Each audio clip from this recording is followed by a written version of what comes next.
Olá, aluno. Meu nome é professor Bruno Valente e vou lecionar Métodos Quantitativos em Economia, unidade 3. Esse assunto da unidade 3 trata das equações diferenciais. A definição básica, que a função incógnita, a qual eu não sei, sempre vai aparecer numa forma de derivada. E a solução sempre é uma função. Um exemplo, y aqui representado com essa linha indica que é derivada. Menos 2y é igual a zero. Essa é uma outra representação, que é y duas linhas, mais 3y uma linha, menos y é igual a e de 2x. Tá? Então, essa é a forma de representação mais típica de equações diferenciais. As aplicações principais, a cinética química. A cinética química, principalmente na parte de datação, na parte arqueológica, usa a proporção carbono 14 e carbono 12 na matéria orgânica viva, né? Que é sempre constante essa relação. No entanto, quando a matéria orgânica morta, a quantidade de carbono 14 diminui com o tempo, né? Então, esse carbono 14 diminui com o tempo a uma taxa. Então, a palavra taxa é importante. Ela sempre será proporcional à quantidade existente. Então, essa é uma das aplicações de equações diferenciais. Então, essa quantidade aqui, em relação ao tempo, esse menos indica decaimento. Em função de um Q, que seria uma constante, e esse K, que vai se deteriorando, né? Então, assim é uma das aplicações. Continuando nas aplicações, vou falar de um exemplo prático. Certa comunidade tem conhecida como taxa de crescimento populacional por nascimentos 8% ao ano. Então, guarde este dado. O número médio de óbitos é 1.200 pessoas ao ano. Então, como que se começa o pensamento nesse exercício, nessa aplicação, melhor dizendo? Como eu posso escrever uma expressão que consegue mostrar a variação da população em relação ao tempo. Então, é sempre em relação a alguma coisa. Então, nesse caso, está querendo saber qual a variação da população em relação ao tempo. Instante em que a comunidade apresentou 150 mil habitantes. Então, temos alguns dados importantes para levar em conta. Primeiro, que a taxa de variação é como uma derivada. Inicialmente, para se elaborar um problema desse tipo, tem que levar em conta uma variável chamada população, chamamos de P para facilitar, o T de tempo, nascimentos por ano, como está em porcentagem em relação à população, então 8% é 8%, é 0,08 da população. O número de óbitos considerado 1.200 e a taxa de variação é esta população pelo tempo, a porcentagem de nascimentos menos os óbitos. Então, essa é a taxa de variação encontrada para descrever a população. Então, a montagem da expressão que tem equações diferenciais é de extrema importância para quê? Para se avaliar a variação de alguma coisa em relação a outra. Nesse caso, população em relação ao tempo, né? Então, com esta equação, é perguntado quando a população for de 150 mil. Então, substitui-se P por 150 mil. E o tempo zero, que é o tempo inicial, que seria o da pesquisa, né? Então, nascimentos por ano é 8% dessa população, deu 12 mil. Tá? Então, percebendo que 8% está relacionado a essa população, então, para 150 mil habitantes, 0,08% de taxa de nascimentos por ano, deu 12 mil. Então, o óbitos é 1.200.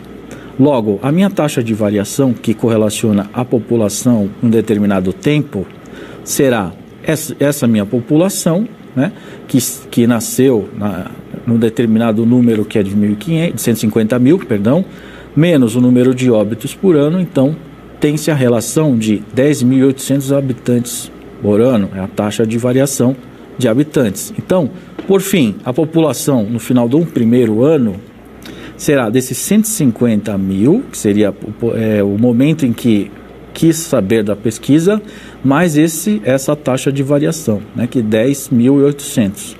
Somando-se os dois, temos 160.800 habitantes no final do primeiro ano. Então, contabiliza-se sempre assim. Então, esse exemplo prático dá para ter uma ideia de como se utiliza o conceito de equações diferenciais para qualquer área de conhecimento. Tá? Os tipos. Então, quais são os tipos de equações diferenciais?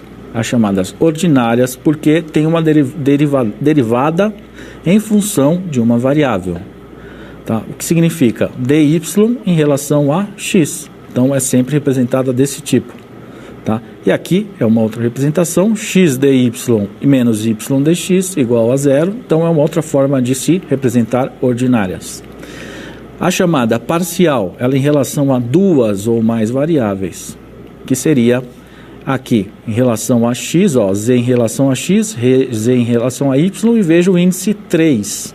Então, isso aqui também indica que existe parcial em relação às variáveis. Aqui, mesma coisa em relação a x, só que o índice é 2. Tá? Então, a parcial sempre é em relação a duas ou mais variáveis as quais você quer saber como elas se comportam. Então, a ordem, como é que eu sei a ordem de uma equação diferencial? É dada sempre pela derivada de maior ordem. Como é que funciona? Bom, sabe-se então que aqui é uma equação ordinária de primeira ordem, né? Não tem nada elevado ao quadrado aqui, então é primeira ordem. Aqui é linear, aqui também, tudo primeira ordem. Nesse caso, aqui é terceira ordem. Tá? O índice 3 aqui indica que é terceira ordem. E aqui, segunda ordem, por causa do índice 2. Então, ela é uma derivada parcial chamada de segunda ordem.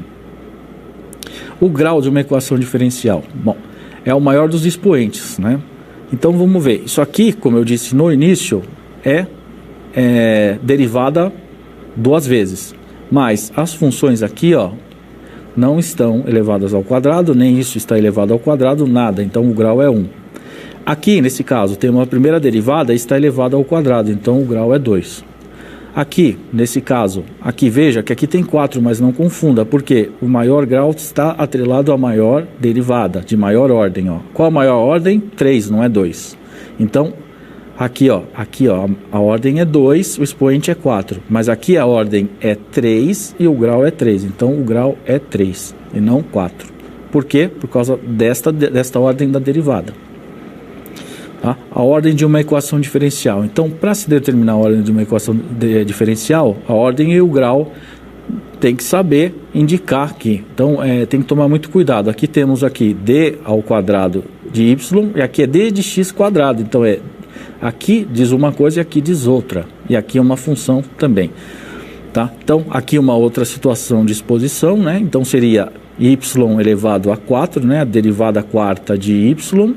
Aqui a derivada terceira de y elevado a 3 e aqui elevado a 5. Tá? Então, prestem atenção. Estou colocando observação e logo eu vou mostrar a resposta. Então, aqui é 2 e aqui temos uma equação de segundo grau. Mas o que importa aqui é 2 ou não.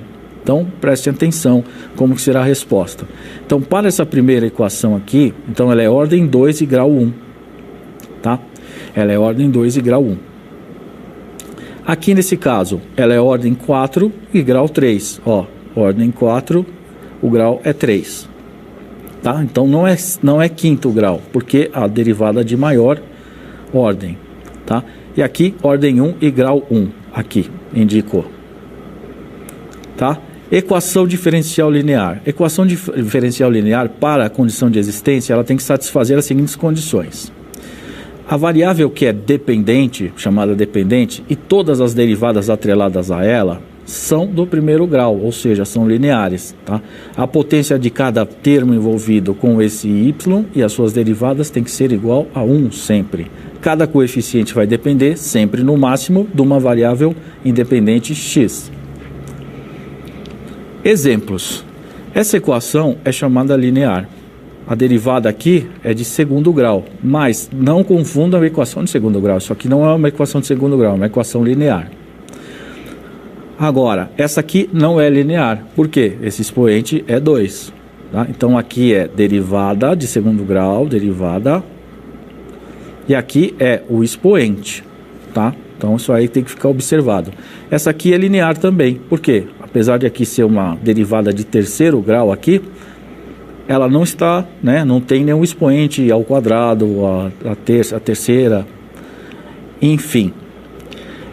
Voltando só aqui, tem que tomar cuidado numa questão, nessa situação, em que não confundir o expoente, ou seja, aqui eu tenho o expoente ao quadrado, então é de segundo grau. Só que aqui, se eu tiver derivada de quarto grau, isso aqui não é uma equação de segundo grau, isso aqui é uma equação linear. Então, cuidado com os expoentes ao analisar as equações diferenciais e não fazer a classificação errônea em relação a esse tipo de situação, tá? Vamos à interatividade. Assinale a alternativa incorreta sobre as equações diferenciais ordinárias. Item A.